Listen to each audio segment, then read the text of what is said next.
সাহাবা হযরত আবু বকর সিদ্দিক রাদিয়াল্লাহু তাআলা আনহু দুজন রাখালের কাছ থেকে কথা শোনার পরে আল্লাহ রাসূলের সাহাবারা সকলেই বাপজি উমার ডাকলেন সবাইকে, জগো মক্কা নয় মদিনার সাহাবারা, আমার বিশ্ব নবী মরে নাই, আমার নবী ইন্তেকাল করে নাই, নবী বেঁচে আছে, তোমরা যে যেখানে থাকেন ওখানে দৌড়ে এসো, এই দেখো গুহার ভিতরে রাসূলুল্লাহ কান্না করতেছে। বাপজি আমার সোনা লালেরা, সাহাবায়ে কেরাম সেখানে বাপজি আসলেন। সকলেই যখন জমা হলে, এই ভাই আমরা চলে যাব না ভাই, আর একটু বসি, প্রায় রাত্রি 1টা বাজতে চললো, ইনশাল্লাহ আমরা আখিরি দোয়া নিয়ে বাড়ি যাবো ইনশাল্লাহ। ভাই আমরা কি উঠবো না?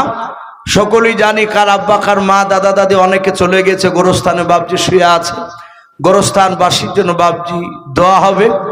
আপনারা কমিটির ভাই যদি এদিক ওদিক বসে থাকেন, বাড়িতেও যদি বসে থাকেন, ভাই ঘুমে যদি না যান, একটু দয়া করে বলবো আপনারা আসুন, একটু এসে মাহফিলে এসে আমরা খাস করে একটু দোয়া করব। ভাই আপনারা চলে যাবেন, একটু বসে যায় ভাই। আমি বলছিলাম আল্লাহ রাসূল সাল্লাল্লাহু তাআলা আলাইহি ওয়াসাল্লাম নবীর সাহাবারা বলেন, আমরা দেখলাম নবী সিজদায় পড়ে আছে, নবী কান্না করেছেন, ওগো আল্লাহ আমার উম্মাত কিয়ামতের ময়দানে জাহান্নামে গেলে আমি রাসূল তাকে সহ্য করতে পারবো না। ওগো মাওলা তুমি আমার উম্মাতকে তুমি মাফ করে দাও, আমি নবী পয়গম্বর, আমি সহ্য করতে পারবো না আমার উম্মাত জাহান্নামে চলে গেলে। আবু বকর সিদ্দিক রাদিয়াল্লাহু তাআলা আনহু নবীজির কাছে গিয়ে বাপজি সালাম দিয়ে পিঠে হাত দিয়ে বলেন, ইয়ারফাউ রাসাকাও, ওগো আল্লাহর নবী যে মাথা উত্তোলন করুন আর কান্না করবেন না। আল্লাহ রাসূল আর আপনাকে মাথা জমিনে টেকে কাঁদতে হবে না। আল্লাহর নবী বাপজি আবু বকর ডাকে বাপজি সাড়া দিলেন না। রহমতের নবীর বন্ধু ওমর গিয়ে বলেন, ওগো আল্লাহর নবী ইয়ারফাউ রাসাকা, ও নবী যে আপনি মাথা উঁচু করুন। আল্লাহর নবীর বন্ধু ওমর ডাকলেন, আল্লাহর নবী উঠলেন না। এভাবে বাবা ওসমান গনি রাদিয়াল্লাহু তাআলা আনহু নবীজির জামাই, যে ওসমান গনির ব্যাপারে বাপজি নবী বলেন, এত দামি সাহাবা ওসমান গনির থাকলে মজলিসে, আর ওই সময় জিবরিল আলাইহিস সালাম তিনি আসলে মাথাটা নিচু করে বাপজি আদবের সহিত এমন ভাবে লজ্জা অবস্থায় বাপজি কথা বলতেন। আল্লাহর নবী বলেন, গো জিবরিল ভাই তুমি কেন লজ্জা বোধ করছো কথা বলতে বলাও? জিবরিল আস্তে করে বলতেন, নবী গো ওই দেখেন আপনার জামাই ওসমান গনি দাঁড়িয়ে আছে, ওনাকে দেখে আমি চরম লজ্জা পাই। কারণ আল্লাহ রাসূলের বাপজি ওসমান গনি জামাই সাহেব এত দামি ছিলেন, জিনাকে বাপজি হাদিসের ভাষায় জুন্নুরাইন বলা হতো, 2 নূরের অধিকারী। ও বাপজি ভাইয়েরা, ওসমান গনি ডাক দিলেন, নবী উঠলেন নাও। আলী গিয়ে ডাক দিলেন, আর নবী উঠলেন নাও। এইভাবে উপস্থিত যত সাহাবা ছিল বাবা সবাই হাত দিয়ে দিয়ে বাপজি ডাকতে লাগলেন। আল্লাহর নবী নিয়ে কারোটাকে সাড়া দিলেন নাও। আল্লাহর নবী রহমতের নবী জনাবি মুহাম্মদ রাসূলুল্লাহ সাল্লাল্লাহু তাআলা আলাইহি ওয়াসাল্লাম নবী যখন মাথা তুললেন না, ওই সময় আবু বকর কাঁদেন আর বলেন, ওরে ভাই ওমর, পৃথিবীর কোন মানুষ ডাকলার নবী আর উঠবে না, একমাত্র আমার নবীজির কলিজা টুকরাও বেটি মা ফাতেমা তো জোহরা রাদিয়াল্লাহু তাআলা আনহা না ডাক দিলে আর উঠবে না। যা ফাতেমাকে ডেকে নিয়ে এসো। আল্লাহ রাসূলের বাপজি কলিজা টুকরা বেটির কাছে যাওয়া হলো। আল্লাহর নবীজির কলিজা টুকরা বেটি আব্বার কথা শুনে আর থাকতে পারলেন না, উনি সোজা দৌড়ে চলে আসলেন। আল্লাহর নবীজির কাছে এসে সালাম দিয়াও পিঠে হাত দিয়ে বলেন, আব্বা আপনার কলিজা টুকরা বেটি আপনার দরবারে হাজির হয়ে গেছে। ওগো আব্বা যা আর কাঁদবেন না, আপনি এই অবস্থায় তাড়াতাড়ি মাথাটা আপনি জমিন থেকে উঠান। মা ফাতেমা তো জোহরা রাদিয়াল্লাহু তাআলা আনহার কান্না শুনে ডাক দিয়ে নবী বলেন, গো আমার মা ফাতেমাও, তোমার ডাকে আজকে আমি সাড়া দিব না। বলে কেন আব্বাও? বলে গো আমার মা ফাতেমা শুনে নাও, জিবরিল বলেছে আমার উম্মাতেরাও 7 নাম্বার দরজা দিয়ে নাকি জাহান্নামে চলে যাবে। ওরে আমার মা ফাতেমা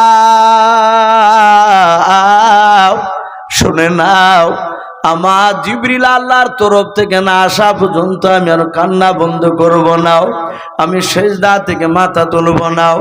আল্লাহর নবী জনাবি মুহাম্মদ রাসূলুল্লাহ সাল্লাল্লাহু তাআলা আলাইহি ওয়াসাল্লাম তিনি ফাতেমার ডাকে বাপজি সাড়া দিলেন না। কান্না করতে করতে বাবা ওই সময় জিবরিল আলাইহিস সালাম এসে বলেন, আসসালামু আলাইকা রাসূলুল্লাহ ইয়া হাবিবাল্লাহ ইয়ারফাউ রাসাকাও। নবী আর কান্না করবেন না, নবী এখনই সেজদা থেকে আপনি মাথা তুলুন। ওগো নবী আপনার কান্না আল্লাহর সহ্য করতে পারে না। ওগো দরুদ নবী শুনে নেন, আপনার যারা প্রকৃতি উম্মাতে হবে তারা কেউ জাহান্নামে যাবে না। বলুন সুবহানাল্লাহ। ও নবী আপনাকে আল্লাহ এমন একটা জিনিস আজকে খুশখবরি দিতে দিয়েছেন, এমন একটা জিনিসের কথা শোনানোর জন্য বলেছেন আল্লাহ আমাকে আপনাকে কিয়ামতের ময়দানে দান করা হবে। যে জিনিসটা আদম নবীকে আল্লাহ দেন নাই, মুসা নবীকে দিবেন না, দাউদ নবীকে দিবেন না, ঈসা নবী আলাইহিস সালামকে দিবেন না, ইব্রাহিম খলিলুল্লাহ আলাইহিস সালামকে দিবেন না, কোন নবী রাসূলকে দিবে না, শুধু একমাত্র আপনাকে ছাড়া। আল্লাহর নবী মাথাটা তোলার পর ডাক দিয়ে বলেছিলেন, ওগো আমার জিবরিল ভাই তাড়াতাড়ি বলো ওই জিনিসটাকে। আল্লাহর নবীকে বলেন, গো আল্লাহর নবী কিয়ামতের ময়দানে আপনাকে নবী কান্না করবেন না, আপনাকে মাকামে মাহমুদ নামক একটা সিংহাসন, আপনাকে চেয়ার টাইপের জায়গা, বসার জায়গা দেওয়া হবে। বলুন সুবহানাল্লাহ। মাকামে মাহমুদ ও নবী ওই জিনিসটা দেওয়া থাকবে জাহান্নাম আর জান্নাতের মিডিল জায়গায়। জাহান্নামীরা জাহান্নামী রাস্তা দিয়ে যেদিক দিয়ে চলে যাবে ওই সামনে আপনাকে বসতে দেওয়া হবে। ওগো নবী ওই মাকামে মাহমুদে কোনো নবীকে বসতে দেওয়া হবে না, শুধু আপনাকে বসতে দেওয়া হবে, বাদ বাকি কাউকে আর দেওয়া হবে না। ওগো রহমতের নবী ওই আপনার সামনে দিয়ে যত জাহান্নামে আপনার উম্মাতিরা যাবে নবী আপনি তাদের সবাইকে চিনতে পারবেন। ওগো নবী আপনার উম্মাতকে চিনে আপনি হাত দিয়ে দিয়ে ধরে ধরে আপনি তাদেরকে জাহান্নাম থেকে জান্নাতের দোয়া করবেন। আল্লাহ রাব্বুল আলামিনকে যতবার আপনি বলবেন আল্লাহ তুমি আমার এই উম্মাতকে জাহান্নাম থেকে জান্নাতে দিয়ে দাও, ততবারই তোমার কথাকে শুনে আল্লাহ রাব্বুল আলামিন জাহান্নামী উম্মাতকে ক্ষমা করে দিয়ে জান্নাতে দিবে। জোরে বলুন সুবহানাল্লাহ। ভাই রাসূলের যদি প্রকৃতি উম্মাত না হতে পারি তাহলে কিয়ামতের ময়দানে বাপজি আমরা জান্নাতে পারবো না। অনেকেই তো ভাববো যে আমরা তো রাসূলেরই তো উম্মাত, বাপজি রাসূলের কথা না মানলে উম্মাত হওয়া যাবে না। আপনারা সকলেই জানেন বেঈমান আবু জেহেল রাসূলের বাপজি খুব কাছের চাচা ছিল, প্রতিবেশী চাচা, আপন চাচা নয়। নবীজির বাড়ি থেকে একটু ঘুরে বাপজি আবু জেহেলের বাড়ি। হাদিসে পাওয়া যায় কিয়ামতের ময়দানে বাপজি মাথার কোন রাবি লিখেছেন 1/2 কিলোমিটার ওপরে সূর্য থাকবে, কোন বাপজি রাবি লিখেছেন না মাথার বেশ কিছুটা দূরে বাপজি 1/2 কিলোমিটার হচ্ছে কম সূর্য থাকবে। জাহান্নামের বাপজি কিয়ামতের ময়দানে যে সূর্য আমাদের দুনিয়ার সূর্যের তাপের চেয়ে 70,000 গুণ বেশি বাপজি তাপ হবে। মাথার মগজ বাপজি টকবক করে ফুটবে, মাথার ঘামে বাপজি কারো পা পর্যন্ত, কোমর পর্যন্ত, বুক পর্যন্ত বাপজি ডুবে যাবে। সে সময় মানুষেরা বাপজি আপনার তারা পানি পানি করে কাতরাবে, চিৎকার করবে। সে সময় বলা হয়েছে বাপজি আবু জেহেলের জিভটা বাপজি নাভি পর্যন্ত ঝুলবে। সে পানি 1 গ্লাস পানি বাপজি খোঁজ করবে। একটা লোক বলবে ভাই ওই দেখো সামনে মুহাম্মদ সাল্লাল্লাহু আলাইহি ওয়াসাল্লাম আব্দুল্লাহর ছেলে, উনি পানি পান করাছেন কাউসার পানি। আবু জেহেল বলবে তার তো বাড়ি আমার পাশে ছিল, আমার তো সে ভাতিজা, আমি দুনিয়ার বুকে আমি ওকে না মানলো, আমি ডাকলো সে আমার ডাকে সাড়া দিয়েছে। মনে হয় আজকে আমি তার কাছে গিয়ে পানি চাইবো, সে আমাকে পানি না করবে না।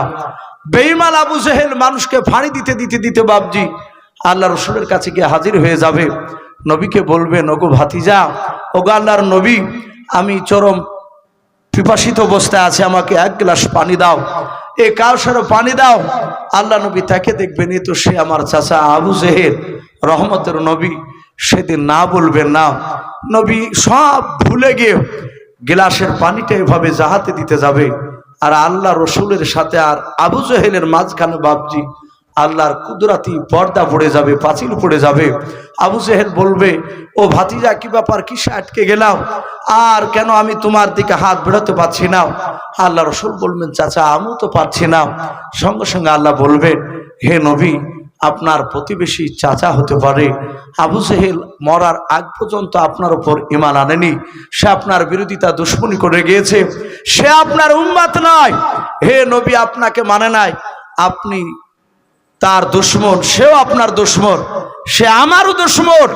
ও নবী, আপনি পানি দিতে যাবেন না, কাউসারও পানি আবু জেহেলের জন্য হারাম করা হয়েছে। আল্লাহ রসুল বলবেন, সুহুকান সুহুকান, দূর হয়ে যা, দূর হয়ে যা করবে। তখন বাপজি আবু জেহেল গাধার মতো চিৎকার করতে করতে কানতে কানতে বাপজি সে ফিরে যাবে, জাহান্নামে বাপজি সে আটকা পড়ে যাবে। তাই প্রতিটা বাপজি ভাইকে বলবো, ভাই, রসুলের উম্মাত প্রকৃতি হতে হলে নবীর সুন্নাতের উপর আমল করা লাগবে। নবী যেভাবে চলেছে, নবী যেভাবে বাপজি খেয়েছে পড়েছে, সেভাবে যদি না চলতে পারে, 5 ওয়াক্ত নামাজ আল্লাহর হুকুম যদি না মানতে পারি, বাপজি কিয়ামতের ময়দানে আপনি আমি হয়তো দাবি করবো রসুলের উম্মাত, নবী সেদিন হয়তো বলে ফেলবে, ফালাইসা মিন্নি, তুমি আমার উম্মাত নাও। নবী যদি বলে দেয় তুমি আমার উম্মাত নাও, সেদিন বাপজি পার হওয়ার কোনো রাস্তা থাকবে না, কেউ পার করতে পারবে না। তাই প্রতিটা বাপজি ভাইকে বলবো, বাপজি ভাই, ওকে মা বোনেরা, আমরা সকলেই 5 ওয়াক্ত নামাজ পড়বো, বলুন ইনশাআল্লাহ। কারণ আমার পূর্বেকার বক্তা বাপজি তিনি বলেছেন, বেঁচে থাকতে বাপজি মওতের আগে এই জীবনটা বাপজি বড় মূল্যবান, একটু বাপজি আমাদেরকে মূল্যায়ন করতে হবে। এই জীবন সত্যি দামি, যদি আল্লাহর কাজ করতে পারি, আর আল্লাহর কাজ না করতে পারলে বাপজি জীবনের কোনো দাম নাই। তাই প্রতিটা বাপজি ভাইকে বলবো, রমজান মাস চলে গিয়েছে, রমজান মাসে বাপজি ভালো লাগছিল মসজিদে, যে মসজিদে 4 কাতার হয় 11 মাস, রমজান মাসে সেই মসজিদে 5 কাতার হয়েছে, 6 কাতার হয়েছে। কিন্তু বাপজি দেখা গেছে 27 রাতের পরে আর বাপজি মসজিদে বাপজি মুসল্লি আর বাড়েনি, একদম 11 মাসে যেরকম মুসল্লি থাকতো সেই রকম বাপজি মুসল্লি শুরু হয়ে গিয়েছে। ভাই, অনুরোধ করব, আমার পূর্বেকার বক্তা বলেছে সারা রাত শোনা নামটা ঈমান নয়, আপনি শুনবেন আর ফজর নামাজ আমরা পড়তে উঠবো না, এ শুনে বাপজি লাভ হবে না। তাহলে কিয়ামতের ময়দানে জালসার কমিটি সকলকে বাপজি আমাদেরকে দায়ী হতে হবে, দাঁড়াতে হবে জবাব দেওয়ার জন্য। রাত যেহেতু একটা আরামের বাপজি রাত্রি, এটা একটা আল্লাহ রাব্বুল আলামিন আমাদের উপর বাপজি রহমত করেছেন, দয়া করেছেন। এ রাত যদি না হতো তো মানুষ পাগল হয়ে যেত, ঘুমাতে পারত না, মানুষ পাগলা হয়ে যেত। এটা একটা আল্লাহর বড় নিয়ামত। তাই প্রতিটা বাপজি ভাইকে বলবো, ভাই, আমরা তওবা করে আমরা ইনশাআল্লাহ আমরা চেষ্টা করব ফজর থেকে নামাজ পড়ার, বলুন ইনশাআল্লাহ, বলুন ইনশাআল্লাহ। ভাই, নামাজ ছাড়া কোনো দাম নাই। আল্লাহ রাব্বুল আলামিন আমাদের সকলকে আমল করার তৌফিক দান করুন, বলুন আল্লাহুম্মা আমিন, আল্লাহুম্মা আমিন। ভাই মেহের আলী ভাই বলছিলেন যে এসো ভাই, আপনার আগে শাইমুদ্দিন সাহেব কিছু কথা আলোচনা করে আদায় করবে, তারপরে আপনাকে দেওয়া হবে। আমার পূর্বেকার বক্তা মুস্তফা ভাইজান, ওনার টাইম ছিল শুনেছিলাম মাগরিবের পর, যাই হোক কোনো কারণবশত তিনি আসতে পারেননি, হয়তো সে সময় পরে তিনি এসেছেন। উনি শাইমুদ্দিন সাহেবের পরে তিনি উঠেছিলেন, উনি বেশ মূল্যবান কথা বাপজি তিনি রেখেছেন। তারপরে বাপজি আমি আপনাদের সামনে বেশ কিছু কথা আমি আলোচনা করেছি। ভাই, দুয়ার আগে আমি প্রতিটা বাপজি ভাইকে বলবো, ভাই 5000 1000 করে বাপজি চাইবো না, যেহেতু জালসাটা গোরস্থানের উপলক্ষিত নাকি। আমি আপনাদেরকে বলবো, ভাই 100 খান করে যদি টাকা যদি কারো কাছে বাপজি থাকে, যদি 10টা লোক যদি বাপজি আমরা দিতে পারি, বেশি চাপ নয় ভাই, 100 খান করে টাকা কাছে থাকলে বলবেন যে ভাই আমি দিলাম নগদ, কাছে না থাকলে আপনি 1 সপ্তাহের মধ্যে 100 খান টাকা যারা এই গোরস্থানের বাপজি কমিটির মধ্যে মেন যারা দায়িত্বটা আছে তাদের কাছে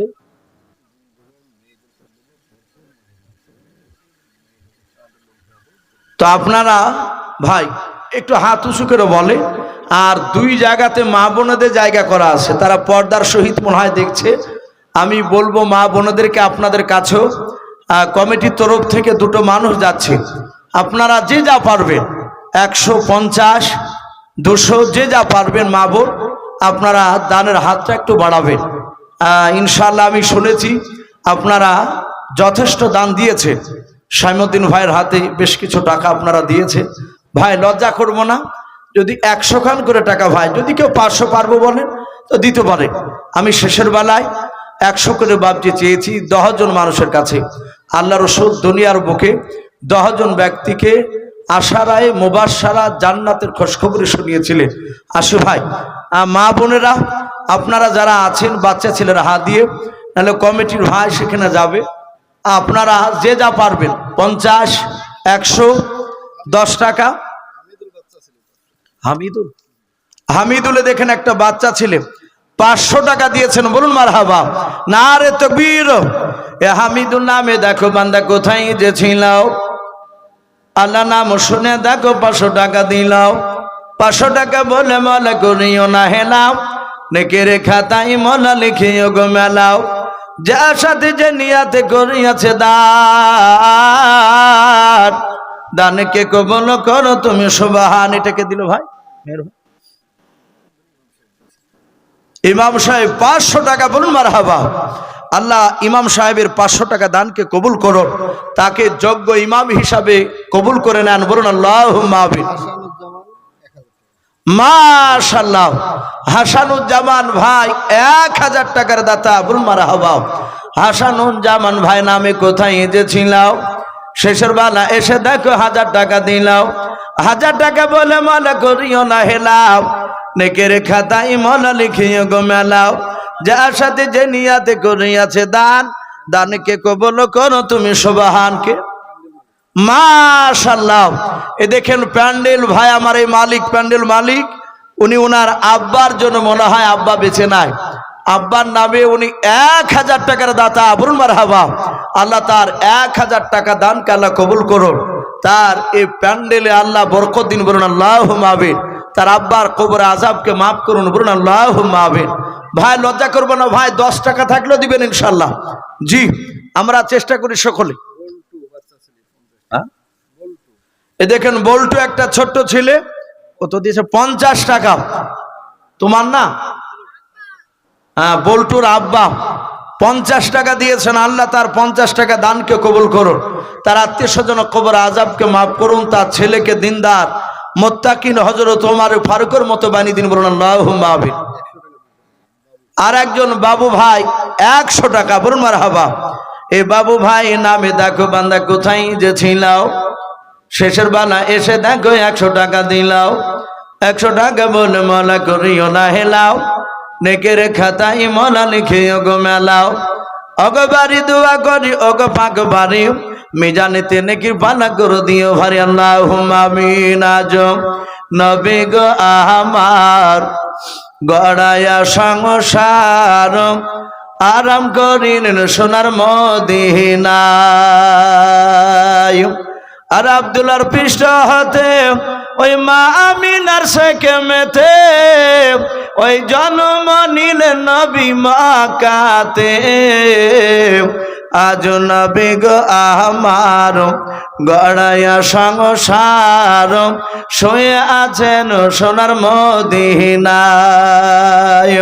আর নবী উম্মাতের মায়ায় এখনো কেঁদে যায়, নবী উম্মাতের মায়ায় এখনো কেঁদে যায়, ওই আশিকের কান্দন বোঝা যায়। আজ নবী গো আমার লাগায়া বাজার, শুয়ে আছেন সোনার মদিনায়। আজ নবী গো আমার লাগায়া বাজার, শুয়ে আছেন সোনার মদিনায়।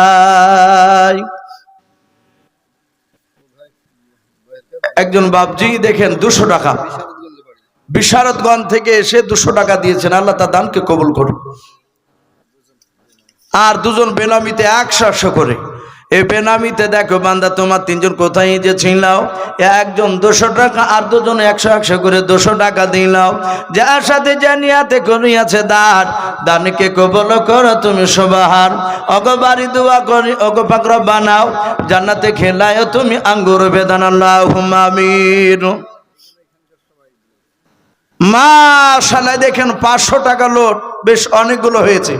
200 টাকা 100 টাকা 50 টাকা 200 টাকা 100, এভাবে বাপজি 10 টাকা এভাবে অনেক টাকা দিয়েছেন। বলুন মারহাবা, নারে তাকবীর। আল্লাহ সকল বাপজি ভাইয়ের দানকে আল্লাহ কবুল করুন। বলুন আল্লাহুম্মা আমিন।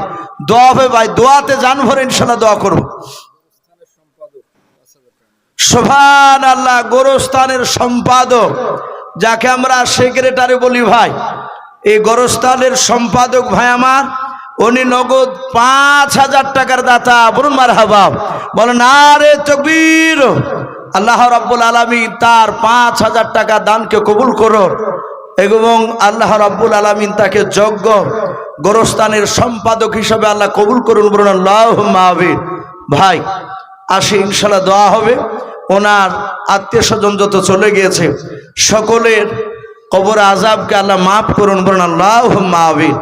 ভাই আমি আপনাদের কাছে চাপ করব না, যেহেতু মেহের আলী ভাই বলছিলেন যে ভাই আমাদের আদায়ের জন্য তশকিল করা হয়নি, মানুষকে অতটা বলা হয়নি, একটু হালকা করে চাইবেন, দেখবেন ইনশাআল্লাহ মানুষ এতে অনেক দিয়ে দেবে।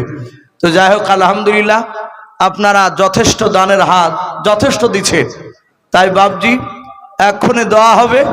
এ দেখেন প্রায় একটা বাপজি পার হতে চললো, আর দেরি না করে ভাই আমরা আসি, একটু জান ভরে দোয়া হবে ইনশাআল্লাহ। আর দোয়াও মুখ্যুল ইবাদা, দোয়া হচ্ছে সমস্ত ইবাদতের মগজ বলা হয়েছে। দোয়াতে অনেক কিছু পরিবর্তন হয়। আল্লাহর কাছে বাপজি আমরা দোয়া চাইব ইনশাআল্লাহ। আঙ্গুরা বেওয়া বলে নারে তাকবীর।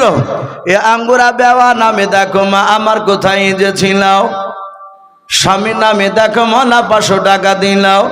500 টাকা বলে মলা করিও না হেলাও, নেকের খাতায় মলা লিখিও গো মেলাও। যার সাথে জানিয়াতে করিয়াছে দানকে কবুল করো তুমি সুবহান। ওগো বাড়ি দোয়া করি ওগো পাক বাড়ি, মিজানেতে নেকি পালা করে দিও ভারী।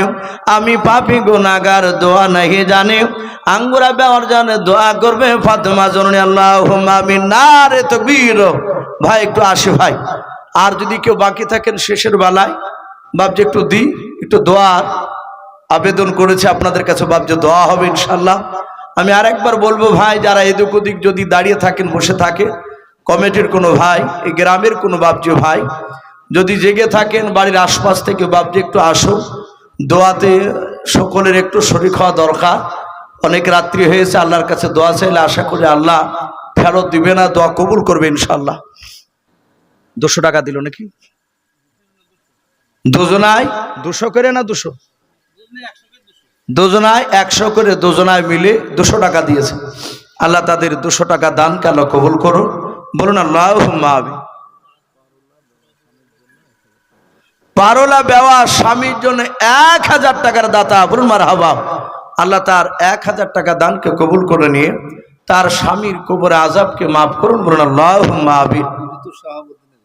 মৃত শাহাবুদ্দিনের স্ত্রী 1000 টাকা দিয়েছে, মৃত শাহাবুদ্দিনের কবরে আযাব আল্লাহ মাফ করুন। বলুন আল্লাহুম্মা আমিন। ভাই আমি দেখেছি আপনাদের এই গরিবপুরে যে মাদ্রাসা এলাকার মধ্যে নাম করা মাদ্রাসা, এই মাদ্রাসা তো বাপজি মাদ্রাসা জালসা অনেকগুলো বক্তা থেকে সারা রাত্রি হয়। তো শেষের বেলা দেখা যায় বাপজি আমাকে প্রায় জায়গাতে শেষে তুলে, তো দেখা যায় কিছু লোক বসে থাকে, কিছু লোক বসে থাকে, কিন্তু হয়তো তারা কষ্ট হয় কিন্তু একটু দোয়ার জন্য বসে থাকে। এখানকার মানুষ দোয়াকে পছন্দ করে। আপনারা বসে আছেন বাপজি সে দোয়ার আশায়। কমিটি ভাইদেরকে বলবো ভাই আপনারাও জালসা দিয়েছেন, খুব ভালো কাজ দোয়ার জন্য করেছে। আমি খাস করে কমিটিদেরকে বলবো ভাই আপনারা খাস করে 5 ওয়াক্ত নামাজ পড়বেন, যেন লোক দেখে বুঝতে পারে যে এরা কমিটির মানুষ। জালসা দেওয়ার পর থেকে এরা পরিবর্তন হয়েছে। অনেক জায়গায় দেখা যায় জালসা দেয় বাপজি, চুল পরিমাণ বাপজি পরিবর্তনের দিকে আসে না। আল্লাহ পরিবর্তন না করে তো মানুষ করতে পারবে না, কিন্তু একটু চেষ্টা করতে হবে বাপজি নিজেকে পরিবর্তন হওয়ার। আমি দোয়া করব কমিটি ভাইদের জন্য যেন আল্লাহ তাদের ইমান হযরত আবু বকর সিদ্দিক রাদিয়াল্লাহু তাআলা আনহুর মতো বানিয়ে দেন। আল্লাহুম্মা আমিন। ভাই দোয়ার আগে দুরুদ ইব্রাহিম পড়লে দোয়া কবুল হয়। সকলে বাপজি একবার দুরুদ ইব্রাহিম পড়ে নিন। আল্লাহুম্মা সাল্লি আলা মুহাম্মাদি ওয়া আলা আলি মুহাম্মাদ কামা সাল্লাইতা আলা ইব্রাহিম ওয়া আলা আলি ইব্রাহিমা ইন্নাকা হামিদুম মাজিদ। আল্লাহুম্মা বারিক আলা মুহাম্মাদি ওয়া আলা আলি মুহাম্মাদ কামা বারাকতা আলা ইব্রাহিম ওয়া আলা আলি ইব্রাহিমা ইন্নাকা হামিদুম মাজিদ। সাল্লাল্লাহু তাআলা আলাইহি ওয়াসাল্লাম।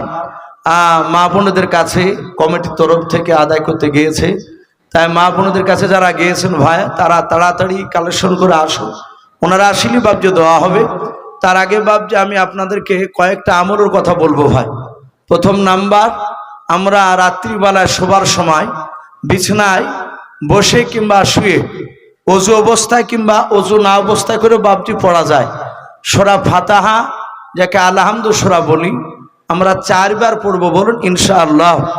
নবী বলেছেন গো সাহাবায়ে কেরাম, তোমরা কেউ কি পারবা বিছানাতে শোবার সময় 4000 টাকা দান করে ঘুমাতে প্রতিদিন? সাহাবারা, কিছু সাহাবা বলুন হুজুর উসমান গনি ছাড়া আর দ্বিতীয় সাহাবাকেও আমরা পারবো না, কারণ উসমান গনি তিনি প্রচুর টাকার মালিক ছিলেন, বড় লোক সাহাবা ছিলেন। তো আল্লাহ রাসূল বলেন তোমরা পারবে না? বলে হুজুর অসম্ভব, প্রতিদিন 4000 টাকা দান করে বিছানায় ঘুমানো এটা আমাদের দ্বারা সম্ভব নয়। নবী বললেন আমি বলে দিব? সাহাবারা বললেন হুজুর বললে তো ভালো হয়। নবী বললেন তোমরা কি 4 বার সূরা ফাতিহা পড়তে পারবে না? আলহামদু সূরা। সাহাবারা বললেন 4 বার কেন, 10 বার বললে পারবো। আল্লাহ রাসূল বললেন যারা 4 বার সূরা ফাতিহা পড়ে শোবে তারা 4000 টাকা যারা দান করে, 4000 টাকা দান করে যতটা নেকি পাওয়া যায় ততটা নেকি এই সূরা 4 বার সূরা ফাতিহা পড়ে শুলে পাওয়া যায়। বলুন আলহামদুলিল্লাহ। নবী বলেন ওগো সাহাবারা তোমরা কেউ কি পারবা একটা কোরআন খতম করে বিছানায় শুতে? সাহাবা বলুন হুজুর একটা কোরআন খতম দিতে গেলে কমসে কম 8 ঘন্টা লাগবে, এটা সম্ভব নয়। নবী বলেন আমি বলে দিব? বলে হ্যাঁ বলো। বিশ্ব নবী বললেন তোমরা কেউ কি পারবে না সূরা ইখলাস 3 বার পড়তে, যাকে কুল হু সূরা বলে? সাহাবারা বললেন হুজুর 3 বার কেন, 100 বার বলে পারবে। আল্লাহ রাসূল বললেন সূরা ইখলাস যদি 3 বার যদি পড়ো, বিছানায় যদি শুয়ে যাও কিংবা শুয়ে যদি পড়ো, তাহলে একটা কোরআনের খতম মাজাজান হাকিকাতান নয়, মাজাজান তোমাদের আমলনামায় নেকি লিখে দেওয়া হবে। বলুন সুবহানাল্লাহ। বাপজি সাহাবাদেরকে বললেন তোমরা কেউ কি পারবা একটা হজ করে এসে বিছানায় ঘুমাতে? বলে হুজুর প্রতিদিন এসে নামাজ পড়ে হজ করে এসে ঘুমানো এটা সম্ভব নয়, এখান থেকে অনেকটা দূর হজের জায়গা। আল্লাহ রাসূল বললেন আমি বলে দিব? বলে হ্যাঁ। সাহাবাদের সামনে বললেন তৃতীয় কলমা, ওই যে 5 কলমার মধ্যে যে তৃতীয় কলমা সুবহানাল্লাহি আলহামদুলিল্লাহি ওয়া লা ইলাহা ইল্লাল্লাহু ওয়াল্লাহু আকবার ওয়া লা হাওলা ওয়া লা কুওয়াতা ইল্লা বিল্লাহিল আলিয়্যিল আযীম, এটা তৃতীয় কলমা না? এই কলমাটা বাপজি মুখস্থ না থাকলে একটু চেষ্টা করবেন। এখন মোবাইলে সব পাওয়া যাচ্ছে বাপজি, আপনি মুখে বলবেন যে তৃতীয় কলমা, 5 কলমার মধ্যে তৃতীয় কলমা, দেখবেন বেরিয়ে চলে আসবে। খারাপের দিকে না গিয়ে বাপজি একটু ভালোর দিকে মোবাইলটাকে ব্যবহার করব। বারবার বাপজি শুনে শুনে মুখস্থ করার চেষ্টা করবেন ইনশাআল্লাহ। নবী বললেন 7 বার তৃতীয় কলমা যারা পড়ে বিছানায় শুল তাদের আমলনামায় একটা হজ করার সমান নাকি তাদের আমলনামায় আল্লাহ লিখে দিবেন। বলুন সুবহানাল্লাহ। আমরা পড়বো তো ভাই? বলুন ইনশাআল্লাহ। আমরা অনেকে বাপজি দোয়া তো পড়ি নিয়ে বিবিতে যদি বিছানা পাড়িয়ে দেয় অমনি বাপজি অনেকে বগলে বালিশটা লাগায়, কায় থেকে বাপজি এইভাবে মাথায় হাত দিয়ে একদম কায়দা করে বিড়ি টানে, শুয়ে শুয়ে টানছে। আমরা এরকম করবো না ভাই, একটু দোয়াগুলো পড়বো বিছানাতে বাপজি শোবার সময়। এই যে বিড়ি বলে, রাগ করবেন না, বিড়ি এই যে জর্দা দিয়ে পান, সে আলেম বলেন আর যেই বলেন না কেন কারোর জন্য ছাড় নাই বাপ। এসব খেয়ে বাপজি ঘুমালে ঘুরে বেড়ালে মুখে দুর্গন্ধ বের হয়, আর এই দুর্গন্ধ থাকলে আল্লাহর রহমতের ফেরেশতা আসে না। এই জন্য বাপজি একটু নিশা টাইপের জিনিসগুলো, গোল বলেন, বিড়ি বলেন, জর্দা দিয়ে পান বলে, আমরা একটু চেষ্টা করবো ইনশাল্লাহ ছেড়ে দেওয়ার। বলুন ইনশাআল্লাহ। এ কথাগুলো বললে বা কিছু মওলানা বা ফোন করে বলছি, এসো ভাই আপনি নাই খান না, তাই বলে জর্দার বিরুদ্ধে কথা বলেন কেন? আরে ভাই আমরা তো অনেক মৌলবীকে দেখতে পাচ্ছি বিড়ির বিরুদ্ধে তো বলে, তাহলে এই সবগুলো নিশা টাইপের জিনিস। আমি আপনাদেরকে বলবো ভাই একটু ছাড়ার চেষ্টা করবে। একটা জিনিস ছাড়তে খুব কষ্ট হয়, প্রায় মানুষই দেখতে পায় যেটা জিনিস খুব নিশা করে ফেলে মানুষ, অভ্যাসে পরিণত করে, সেটা ছাড়তে কষ্ট হয়, কিন্তু তবু চেষ্টা করতে হবে। একটু জাহান্নামের ভয় করবে, যে আল্লাহ বলেছেন মুখের দুর্গন্ধ থাকলে রহমতের ফেরেশতা আমি তার কাছে পাঠাই না। আর রহমতের ফেরেশতা না আসলে সে আল্লাহর কামিয়াবি বান্দা সে হতে পারে না, ভালো বান্দা হতে পারে না, বান্দিও হতে পারে না। এই জন্য বাপজি আমরা চেষ্টা করব মুখ থেকে দুর্গন্ধ দূর করার। বলুন ইনশাআল্লাহ। দুর্গন্ধ জাতীয় জিনিসগুলো বাপজি আমরা একটু চেষ্টা করব ছেড়ে দেওয়ার। আল্লাহ আমাদের সকলকে আমল করার তৌফিক দান করুন। বলুন আল্লাহুম্মা আমিন। সুবহানাল্লাহ। নফরা বেওয়া স্বামীর জন্য ৫,০০০ টাকার দাতা, বলুন মারহাবা। উনি ওয়াদা করেছেন আল্লাহ ওনার স্বামীর কবরে আযাবকে মাফ করুন। বলুন আল্লাহুম্মা আমিন। নফরা বার ইমান হযরত মা ফাতেমা জোহরা রাদিয়াল্লাহু তাআলা আনহার মতো বানিয়ে দিন। বলুন আল্লাহুম্মা আমিন। এগুলো মা বোনদের কাছ থেকে বেশ কিছু টাকা, ১৫০০ টাকা এসেছেন। মারহাবা। আল্লাহ সকল মা বোনের দানকে কবুল করুন। সকল মা বোনের ইমান মা ফাতেমা জোহরা রাদিয়াল্লাহু তাআলা আনহার মতো বানিয়ে দিন। বলুন আল্লাহুম্মা আমিন। যুবক ভাই একটু ওখানে বসে একটু দোয়া হবে, সবাই বসে যান, আমরা দাঁড়াবো না, একটু আদবের সহিত বসে দোয়া করবো ইনশাল্লাহ। ভাই হ্যাঁ যাক, সকালবেলায় মওলানা শাহাবুদ্দিন সাহেব উনি আপনাদের এই মাইকি মা বোনদের কাছ থেকে, বাপজি ভাইদের কাছ থেকে খুচরো টাকাগুলো অনেক সময় সকালবেলাতে ৩০, ৪০, ৫০,০০০ টাকা কালেকশন হয়ে যায়, তাই শাহাবুদ্দিন মওলানা সাহেব তিনি কালেকশন করবে। ওগো মা বোন বাপজি ভাই সকলে সাড়া দিবেন, যারা বিদেশি মেহমান এসেছেন এই দেশে তারাও ইনশাআল্লাহ দেওয়ার চেষ্টা করবেন।